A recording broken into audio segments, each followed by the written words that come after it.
Hello, MCU fans. Today we're going to talk about something I've seen a lot of chatter about, which is the MCU timeline being confusing, maybe incorrect. And I'd like to try to explain at least the majority, if not all, of the confusion, because there are answers to a lot of the questions that are out there. So let's dive right in and see if we can't solve some of these problems. Now, first of all, it is important to note that there will always be a tug of war between what Marvel releases saying this is correct and fans coming back and saying, no, that's not correct. You got that wrong. We have an issue with it. It's natural to have this tension. Marvel has sometimes dug their heels in and said, nope, we're right. And the fans have pushed and pulled so hard that they changed their mind. A great example, the infamous 8 years later graphic in Spider Man Homecoming. For a good amount of time, Marvel defended that, saying, no, it's correct. We have a timeline. We know it's correct. And fans kept saying, no, it's not. It's not correct. And eventually Marvel relented and said, okay, it's not correct. So sometimes the fans will win this tug of war, but the majority of the time, Marvel's going to win it because they are producing a multi-billion-dollar franchise.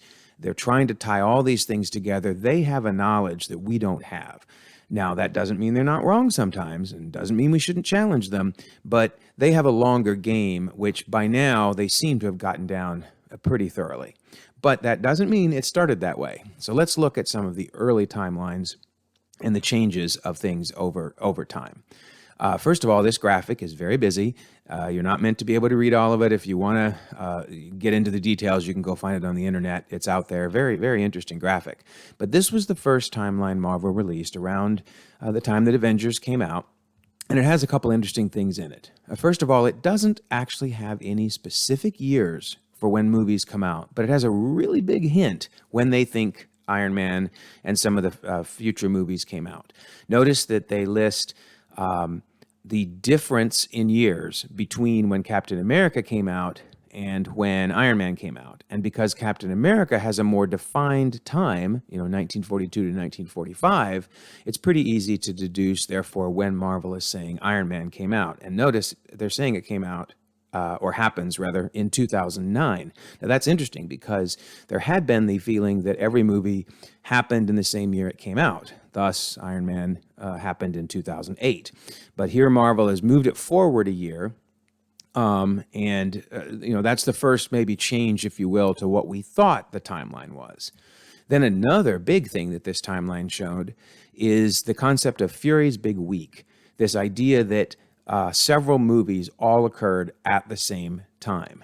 In particular, Fury's Big Week scrunches together, if you will, Iron Man 2, Incredible Hulk, and Thor as all happening in the same week. That's a big change because obviously the Hulk would have been thought to be in 2008 since that's when it came out, but nope, instead it's now at the same time as Iron Man 2, and Thor also came out after Iron Man 2, but nope, it's in the same week.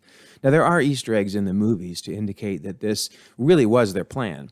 There were times when Tony Stark's monitors showed reporters discussing the Culver University battle with the Hulk. So literally saying, hey, this is happening around the same time. Also, the one shot, A Funny Thing Happened on the Way to Thor's Hammer, ties together Coulson leaving Tony Stark from Iron Man 2 and showing up, of course, in Thor, where he discovers Thor's hammer. And lastly, the one shot, The Consultant, which happens after Thor, but not long after, really ties together everything.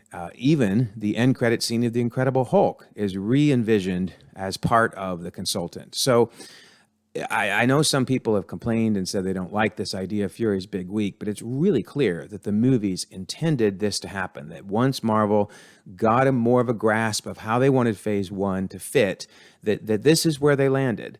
And it moves some of the movies forward in time a bit.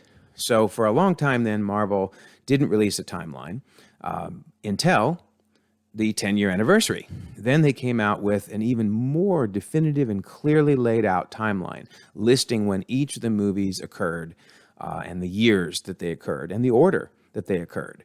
One interesting thing that people noted immediately is Iron Man has moved up yet another year. Now it's moved to 2010. Now, there's a reason for that. First of all, Iron Man 2 established that it occurred 6 months after Iron Man. which really does make narrative sense because surely the government, if they wanted Tony Stark's armor, they're not going to wait long to hold those hearings. They're going to get those hearings going, which we saw at the beginning of Iron Man 2. Then Avengers tied its timeline into Incredible Hulk by mentioning that it had been about a year since Banner had had an incident, and also it had been about a year since the New Mexico incident, which of course was Thor's battle at the end of the Thor movie. So they really tied together Iron Man, Fury's big week, and then the Avengers as all happening in that timeline. So there are still some people who complain that Iron Man should actually be back in 2008 or even 2009. But this timeline, I've certainly not seen Marvel back away from this, and this is when Marvel is saying Iron Man happens. Now, why do people complain, though, about that placement? Well, we already discussed the 8 years earlier graphic in Spider-Man Homecoming and how wrong that was. And of course, this was where Marvel finally admitted, yes, you're right, we're wrong. It was more like 4 years. But there's another 8-year mention that actually is why people complain about the Iron Man placement, and that is in Civil War. In Civil War, Vision says it's been 8 years since Tony Stark announced that he was Iron Man, which, if you place Iron Man in 2010, that's more like 6 years. Now keep in mind that when someone says 8 years, they don't necessarily mean to the day or even to the month. Sometimes we round up, sometimes we round down. So this could be anywhere from, maybe 7 years and 6 months to 8 years and 4 months. The point is, we don't say 8 years and 3 months often in life. We say 8 years. But even given that grace, it's hard to place Iron Man in 2010 and have Civil War mention 8 years. So my feeling is, anytime Marvel mentions 8 years, it's just wrong. I would rather change Vision's dialogue to be 6 years than I would switch around the 2010, 2011, and 2012 placement of those movies. So to me, it makes more narrative sense to keep Iron Man, Fury's Big Week, and Avengers in the order that Marvel's laid it out. But again, it's that tug of war. And there are fans who are still tugging, trying to pull Iron Man back. And who knows, they may win. But for now, I personally think this makes the most narrative sense. And at the end of the day, that's the most important factor, is what moves the story forward, what fits the best. And one dialogue saying 8 years shouldn't be enough to change an overall narrative that makes more sense, in my opinion. Now, there are some things, though, that do fit in well with this timeline. Civil War is mentioned to take place 4 years before Avengers at one point. General Ross brings that up. So a lot of things do work here. Also, the timeline has some other places that fit really well. Thor Ragnarok, it's mentioned it's been 2 years since Banner has changed back from his Hulk form. So, things fit pretty well. However, even this timeline was not without some errors that Marvel has ultimately admitted to. For example, Infinity War simply cannot take place in 2017. If for no other reason, then we know that Endgame's in 2023, and that it was 5 years before that the Thanos snapped everyone away. So if nothing else, once Endgame came out, there was no doubt that this is wrong. But there's some other mentions that don't fit very well. In Avengers Infinity War, Vision and Scarlet Witch talk about being on the run for 2 years. And likewise, Tony Stark makes a mention back to Avengers occurring 6 years ago. So there's just several reasons, most important narrative reasons, that Infinity War clearly had to move to 2018. So unfortunately, Marvel's definitive timeline already had some mistakes that they fixed. Second one being Black Panther. There is simply no way that Black Panther occurred in 2017 and Civil War occurred in 2016, because Black Panther was right after Civil War, and Civil War was earlier in the year of 2016, so Black Panther would have to be in 2016. And I will also point out that Marvel has fixed that. Down the road, they have admitted this was wrong. So this definitive timeline did have a few errors, but beyond those, Marvel has really stuck to their guns. For example, the placement of Avengers in 2012, Thor: The Dark World in 2013, and Guardians of the Galaxy in 2014, those years became crucial because they showed up in Endgame. as they did the time heist. So, barring a few small mistakes, Marvel has really stuck to this timeline. Now, the latest timeline, of course, is on Disney Plus. And Disney Plus has a real nice feature where it lays out all the movies, all the TV shows in the order that they occur. And a quick shout out to the direct.com. They put together this graphic. If you have not checked out their website and or Twitter account, you're missing out. It's a fantastic resource on all things MCU. So definitely check them out. But this timeline is extremely helpful. Basically, it updates that earlier timeline there from the 10-year anniversary, but it also points out some difficulties in laying out a timeline. For example, the Doctor Strange movie. This one's tricky because it occurs over the span of a year. So it actually starts chronologically before Civil War, but chronologically ends after Civil War. So where do you place a movie that has a long duration of time? Do you put it when the movie starts? Do you put it when the movie ends? Now, I believe that Marvel and Disney Plus placed this movie, Doctor Strange, right before Thor Ragnarok because from a viewing standpoint, it makes more sense to watch Doctor Strange, which then ties directly into Thor Ragnarok. But when a movie has a longer duration of time, it can result in some issues. I haven't heard as many complaints about Doctor Strange's placement, but along this same line of a lengthy movie, Thor 2 and its placement has definitely gotten some controversy. Now, Thor: The Dark World, I believe, was placed here by Marvel because at the end of Avengers, we see Loki being taken off to Asgard in chains by Thor. And of course, the opening of Thor: The Dark World, we see Loki arrive in Asgard in chains. So it's pretty clear that the beginning, at least, of Thor: The Dark World occurs right after Avengers. However, there is a long gap, at least a year, before the rest of the movie occurs, because Thor spends a lot of time cleaning up all the problems across the 9 realms. And so we pick up at the end of that. So the beginning of Thor, yes, it occurs right after Avengers in 2012. But the end of Thor is actually at the end of 2013. And Iron Man 3 is pretty well established to be in 2012. It's mentioned to be like 13 years after New Year's Eve, 1999, for example, in the movie, and there's some other things that place it in 2012. So what do you do with Thor 2? Do you put it before or after Iron Man? The bottom line is either place Disney Plus puts it, someone's going to be unhappy with it. So to me, it makes more sense to lay it out where it makes the most narrative flow go the easiest. And I think that happens with being right after Avengers.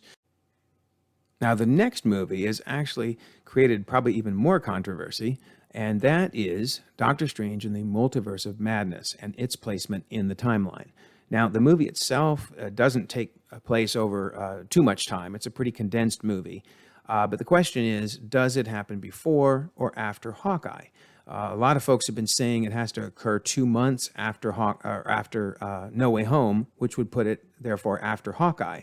However, if you look at the movie itself, at no point do they give a specific amount of time in relation to No Way Home. Doctor Strange says most recently there was a multiverse incident with Spider-Man, but he doesn't say how much time. So most recently could be days, weeks, potentially months. So we do need to look for more clues.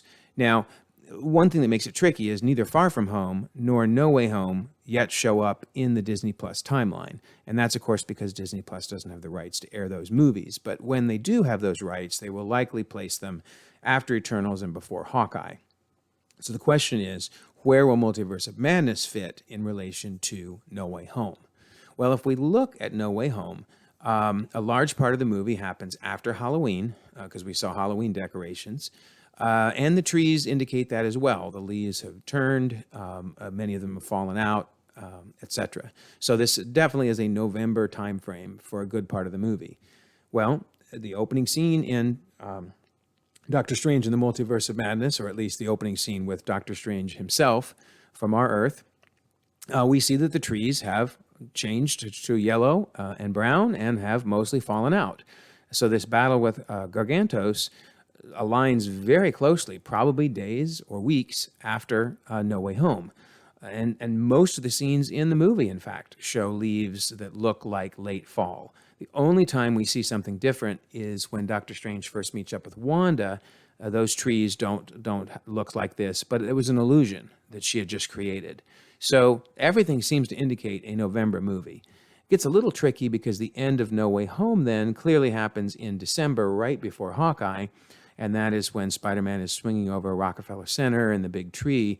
But all that means is that Multiverse of Madness happens, during the time frame of No Way Home. The majority of No Way Home is before Multiverse of Madness, but the very end is after. And that happens whenever these movies have long time spans. So I would argue Multiverse of Madness is in the right place and always has been. Now, one that does get interesting is Eternals. I would argue if there's any movie that Disney Plus really needs to think hard and long on, that would be Eternals, because it places it in probably a June timeframe of 2024, after Shang-Chi and around the time of Far From Home. And the reason it does that is because when Eternals was being advertised and promoted, it was said to happen around the time of Far From Home. So if that's really true, then it is placed in the right location. But boy, it's hard to accept at that location. One of the biggest reasons is Ajak mentions in the movie that it was 5 years ago that Thanos, wiped out half of the population. Well, if it's in June of 2024, that is 6 years after Avengers Infinity War from 2018. So while we talked earlier about the fact that you can kind of say, sometimes when we say 5 years, we mean 5.5, or, we round down, etc. It would be awfully hard to say 5 instead of 6. So honestly speaking, it seems like this is more happening in a late November of 2023, around WandaVision time, based on that 5-year statement. Then you throw in some of the clothing being worn. A lot of folks are wearing clothing you would wear when it's cold out. And the fact that Sprite goes back to school in one of the epilogues. Just a lot of hints towards the fact that it is a November movie. Now, there must be a reason, because Disney Plus has stuck to this date, even though there have been much chatter on the internet that this is wrong. You think back to that tug of war. People are pulling awfully hard on Marvel on this one to get them to move it. The fact that they haven't moved it, you have to assume there's a reason. And I think it's almost worth just kind of putting a pin on this and coming back to it, because so far no one has referenced these, the end scene. I guess I won't give any spoilers. The end scene of Eternals, and how just earth-shattering and major of an event that was. No one has even mentioned it in any of the other movies. So when it finally does get mentioned and referenced, that may give us a better indication of why Marvel has placed it here. So for now, I'm willing to accept there has to be a reason, but man, it doesn't look right on the surface. I do agree. Now, let's look at another topic, which is placing movies or TV shows based on their relation to an American holiday. One would hope that in the MCU, Halloween is in October and Christmas is in December, late December. Surely we can count on things like that. And so far, that's been consistent, that if a movie has Christmas in it, it's assumed to be December. Halloween is assumed to be October. However, that doesn't always work when we're talking about festivals or holidays that are not American. So for example, the Signal Festival, or the Festival of Lights, which was featured in Spider-Man Far From Home, occurs in October in Prague. It's been that way every year, at least in our universe. But apparently, in the MCU, it occurs in June, July timeframe, because Spider-Man is, of course, on his summer break. The movie clearly takes place over June, July timeframe. But there it is, the Festival of Lights. And what's interesting is I've heard no chatter where people are saying, well, this has to move to October because that's when the Festival of Lights happens. Instead, people have just either shrugged and said, well, Marvel got it wrong, or we have to accept the fact that maybe in the MCU, some of these festivals happen at different times. I don't know whether it was an accident or not, but at least from an explanation standpoint, we could say Marvel is saying the Festival of Lights happens in June or July in the MCU. So keep that in mind as we look at some more controversial ones. The Chinese festival of Qingming played a very important role in Shang-Chi. It was basically the time frame when the path to Ta Lo was opened, and it was the only time that you could get to Ta Lo. Well, the Chinese festival of Qingming, at least in 2024, occurred on April 4th, or will occur April 4th to 5th. It's kind of hard to say, right? Because in our time frame, it's in the future, but in the MCU, it's already happened because of the time jump. But that makes it really difficult because Disney Plus places Shang-Chi after Falcon and the Winter Soldier. We know that Falcon and the Winter Soldier is 6 months after Endgame, and that would place it firmly in April. Well, Shang-Chi has to end in early April, which would mean it would begin in March. But that's, of course, assuming the Chinese festival occurs at the same time in the MCU as it does in our world. Now, why they wouldn't just flip these two and move on is beyond me, because to remove so much chatter and so many people saying the timeline is wrong, it doesn't seem to be any reason why they wouldn't just flip these two. But there must be a reason that we just don't know yet. So if this is truly the order, and if Marvel's going to stick to their guns and win the tug of war, then we have to accept that this Chinese festival happens at a different time in the MCU. And while that is weird to say, keep in mind, we just established that another festival happens at a different time in the MCU. So, Marvel's already gotten one of these either wrong or just said it's at a different time frame. But that's not it. That's not the only time. We got another one. Eid Mubarak was featured very heavily in Ms. Marvel. It's a Muslim celebration. And we know Ms. Marvel happens in 2025 because they've placed it after Hawkeye, which is end of 2024. Well, if we look at when the Eid Mubarak celebration will be in 2025, it's March 30th to 31st. So you would say, okay, then Ms. Marvel's happening in March, end of March. However, everything else that we've seen in this series points to a more like an August timeframe of 2025. Now, why do I say that? Well, because in the first episode in particular, there were multiple things that imply this is the beginning of Kamala's junior year. Number one, she's 16. And to be 16 at the end of your junior year, boy, that would mean she's a really, really advanced kid, because that is awfully young to be finishing your junior year. But more importantly, there were other hints. You can see one of the posters as she's walking up the stairs mentions voting for your homecoming king and queen. And while certainly a poster could be up a little longer than its duration, so it could be open a little past homecoming, it's hard to imagine in March there would still be a poster saying that. Additionally, when she goes to see her guidance counselor, they discuss taking the SAT and doing college applications. It's very unlikely that at the end of March, those wouldn't already have been done. And then also, if you look at his computer screen, there's a point when they do show a real close-up of the screen, and she has her Q1 grades up, and that's what he's discussing. So, I mean, multiple things indicate that this is the beginning of her junior year. So why they then put Eid Mubarak in the series when there's no way that it could be happening, at least based on the timeline in our universe, that there's just no way it could be happening in August or September. So once again, we have to accept that either, in fact, this isn't even just Marvel got it wrong. This is the producers, the writers, everybody got it wrong. They gave us totally conflicting information, or Eid Mubarak happens at a different time in the MCU. So, I kind of wish that they wouldn't keep featuring things that have definitive placements in our timeline, in our world, and then making them a different time in the MCU. But there seems to be no other explanation for this placement of Ms. Marvel. Lastly, now we move to another interesting concept. Can we even count on earthly constants, such as the phases of the moon, to help us figure out when something happens in the MCU? So let's look at Moon Knight. Moon Knight is placed after Hawkeye, which means it's sometime in 2025.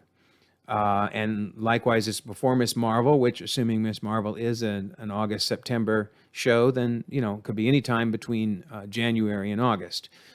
The biggest clues, though, are when he goes into the museum. We see the display there that the currently running exhibit is from April 22nd to July 29th. So that would imply that this is happening sometime around that time frame. Then on top of that, when Stephen is talking about the display to his boss, he mentions that it's wrong. The posters and the banners are wrong. They don't include all the gods. They got the number wrong. Well, as smart as Stephen is, he wouldn't wait until late into the exhibit to come and complain that they got it wrong. He would mention it as soon as it went up. So that would put this in an April timeframe, or so it would seem. There have been some people who are way smarter than me who did very, very incredibly detailed and amazing research on the exact phases of the moon and when they would align with, the timing would align with the show. And what they have discovered, and again, go check out some of the videos if you want to see some of the research on this. They've discovered that the only time the phases of the moon aligned in the way with the show would have been a June timeframe of 2024. So and in fact, the director alluded to the fact that there was a specific time, specific placement, but that it no longer matters, which almost sounds like him saying, hey, I put in some Easter eggs as to when I thought this occurred, but it doesn't matter anymore because Marvel wants it to be a different time. We could be reading too much into what he's saying, but certainly the phases of the moon indicate this is a 2024 series, but Marvel is saying, no, it's 2025. Well, what does that mean? It may mean we can't count on the phases of the moon being the same in the MCU as they are in our universe, our timeline, if you will.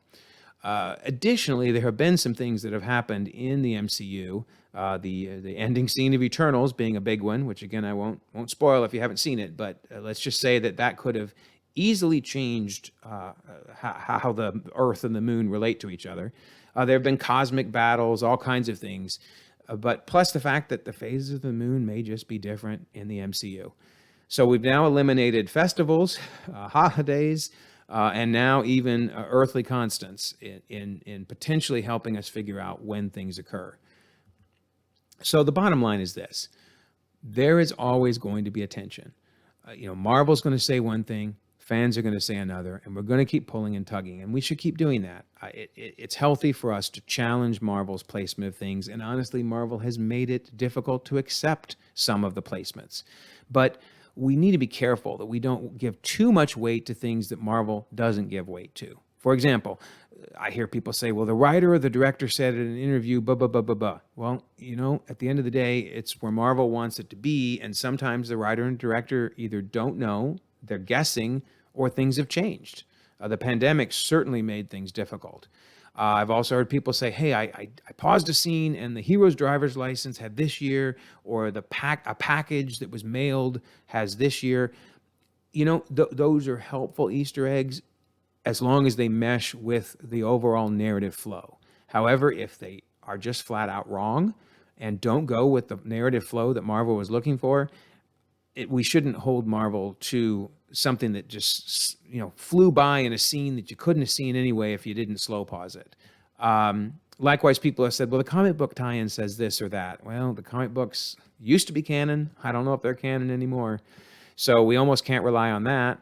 And then unfortunately, I've heard people say, Agents of S.H.I.E.L.D. indicated that this or that, or, Daredevil series said this. Well, unfortunately, as of now, Marvel has not made those canon. They haven't said they're not, but they haven't said they are. And honestly, Agents of S.H.I.E.L.D. looks more and more like it isn't because, the Darkhold took a different direction in Agents of S.H.I.E.L.D. I'm going to bet Ghost Rider is going to take a different direction. And of course, infamously, Season 6 of Agents of S.H.I.E.L.D. didn't even address the snap and half the population being gone. So believe me, I love Agents of S.H.I.E.L.D. I watched every season, but I just don't think it's canon. So when we're in the middle of this tug of war with Marvel, we just need to be careful that we accept the fact that ultimately it's a billion-dollar franchise, TV shows, movies, they're trying their best. But at the end of the day, as long as the narrative flow works, as long as the story is enjoyable, we have to let some little nitpicks go and accept that Marvel is saying, hey, this is our timeline. So challenge Marvel, don't stop, but don't make it so it's just no fun anymore either, because we can get so fixated on these things that we miss the bigger picture. So I hope this helps. I've tried to explain some of the confusion around some of the timeline things. If you enjoyed this, lots more Marvel content you can look at. I'm going to try to do a video each time a new property comes out about when this TV show or movie occurred. So please like and subscribe, and there'll be a lot more to watch. And in the meantime, continue to enjoy the ever-growing, ever-expanding Marvel Cinematic Universe.